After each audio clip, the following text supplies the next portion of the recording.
El 2024 commemorem el centenari del naixement de Jordi Gol i Gorina, el metge català que va ser un veritable metge de persones. Amb un esperit humanista, va defensar una medicina social de qualitat i accessible per a tothom.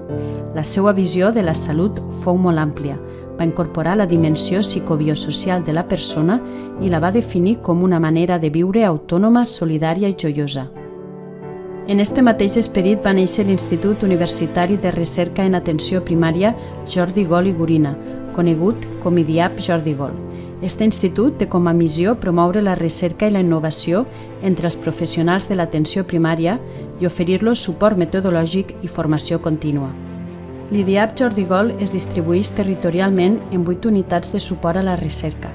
La unitat de les Terres de l'Ebre està formada per un equip multidisciplinari de 5 experts en salut que orienten i assessoren els investigadors en el disseny d'estudis, l'obtenció de finançament i la publicació de resultats, amb l'objectiu de transformar els avenços en pràctica real. Entre els projectes que desenvolupen destaquen l'ús d'eines innovadores de la tecnologia de la informació i intel·ligència artificial per millorar el maneig de condicions com la fibrilació auricular i l'anticoagulació. També treballen per a l'atenció integrada de les persones grans amb discapacitat o necessitats complexes, a més d'explorar temes com la fibromiàlgia, la perimenopausa i la prevenció de complicacions cardiovasculars. La col·laboració ciutadana és fonamental en tots els projectes. Conèixer les opinions i necessitats de la comunitat permet maximitzar els resultats de la recerca.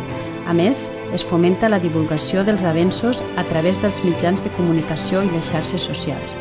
En resum, seguint la filosofia de Jordi Gol i Gorina, l'objectiu és molt clar: fer recerca per a les persones.